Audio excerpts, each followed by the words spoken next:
Hi, welcome to Get Personal with Finance. Today I have a question and it reads, how should couples manage their finances?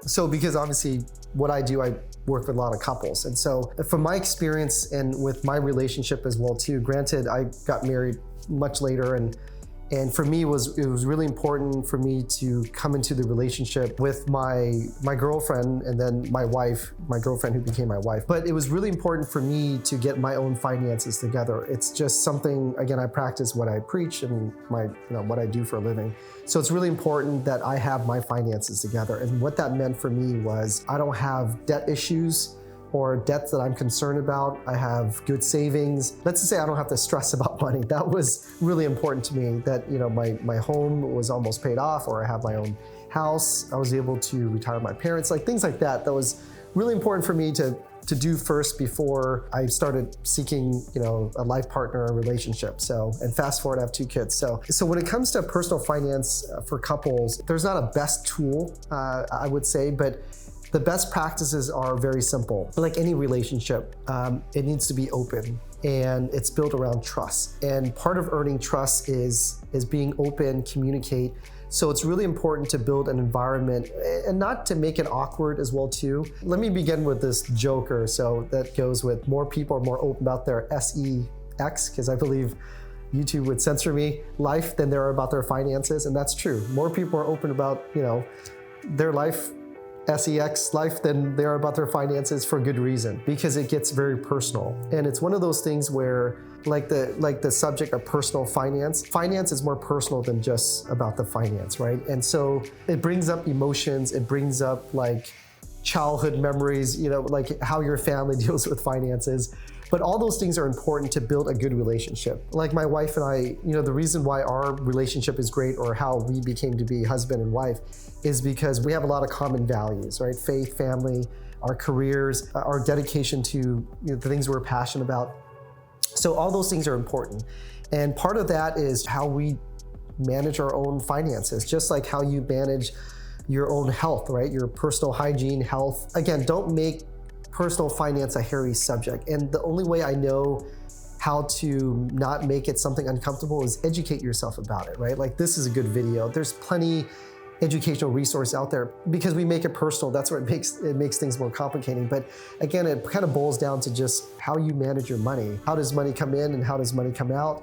Or how does it get spent? How does it get saved? How does it get invested? And how does that affect our life? So share your financial situation with your partner and share your concerns, right? Be open about that. And by the way, that goes with parenting too. I think one of the things I see that parents don't share their financial good and bad and the way they manage money with their kids. If they don't, then their kids would never learn. And not just that, but it's good to have your kids be involved and for them to know that mom and dad just doesn't print money, and mom and dad is not a bank just to give them money, but mom and dad has to earn it. How I became really responsible with money, because I've learned how hard my parents worked for it and what they sacrificed to give me the ability to have a good education and spend on things that I needed, like food, and to pay for like trips and things like that was school related, and make personal sacrifices for me. So that's why I take my career very seriously. I realized how important it was for me to be responsible with the gift that they gave me. So I don't want to squander their investment in me. So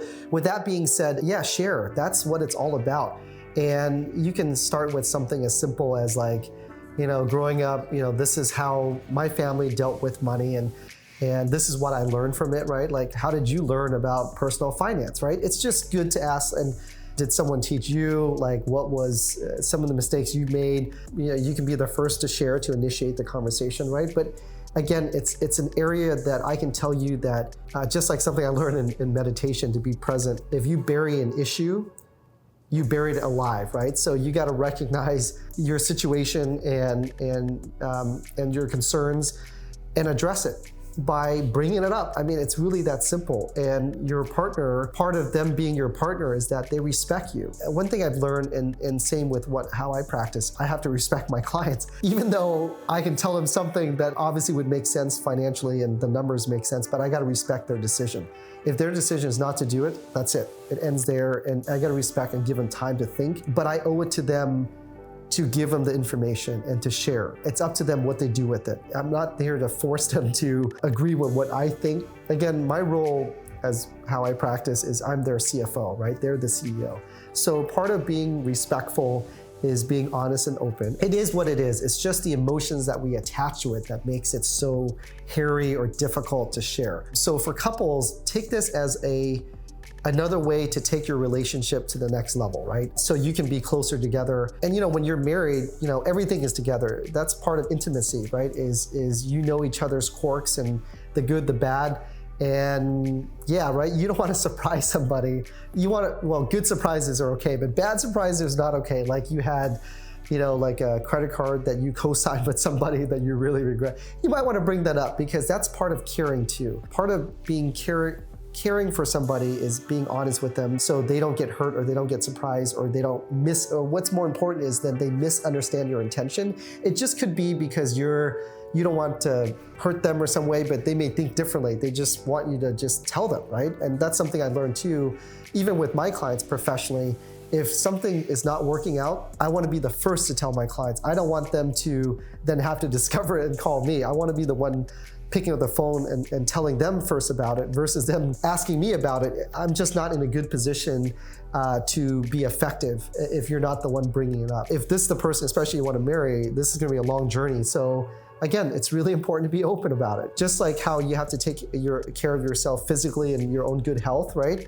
You want to share. You want to also share about your finances too. And again, it's not a big deal. I don't know why. I think we make it a big deal. So that's what it's really about. And again, use it as an opportunity to further, build intimacy and take your relationship to the next level. And again, there's so many tools after you get through with the personal conversation. The finance aspect is very easy. There are so many tools out there, from budgeting tools, from like the Center for Financial Planning. There's so many tools and resources to help. And it's good to have a partner to help you too. Let's just say your credit is not as strong. Well, now you have a partner to help you build your credit back or give you some ideas, right? Like some of the things we talked about. That's what makes it great.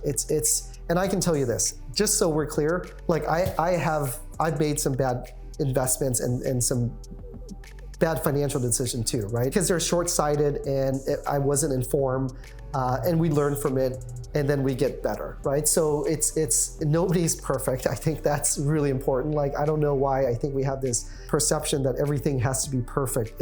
In my opinion, change perfect to progress, change perfect to progression.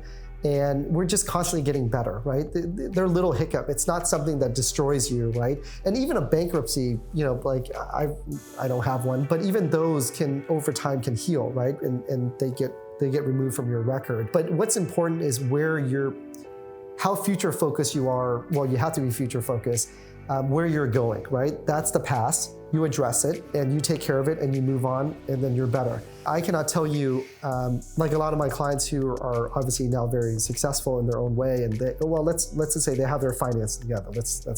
Let's say that. But they didn't start out that way, okay? Nobody does. It's called education, right? So you learn and you get better. But yeah, don't put this pressure on yourself or your spouse or future spouse or your partner. But again, it's about being open, and that's how things get better. And now you have a partner to help you, which is so much better. Yes, I do this for a living, and I think I'm pretty good with managing my finances, but to have a partner to share and to be there and help me with my taxes and certain things that I do is amazing. I mean, it's what you call synergy, right? Where 1 + 1 doesn't equal 2, it equals 8.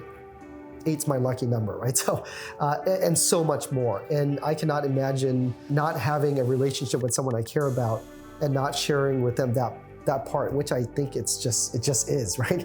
It's just finance, not a big deal. It's about taking initiative, respecting the other person by being open. And then like little funny things, like if you're not married, and this is just a relationship that you want to continue to explore and see where it goes, I recommend continue to keep things separate, even though you're together, right? But like when you spend, like let's say one person pays for this meal, then another person pays for the next meal. Unless you're both comfortable with that. Again, as long as both of you guys are happy, at the end of the day, that's all that matters. And you're open about your finances. That's all that matters. There's no specific technique, in my opinion, where like, for example, every meal you gotta both throw in your credit cards or both throw in split the bill.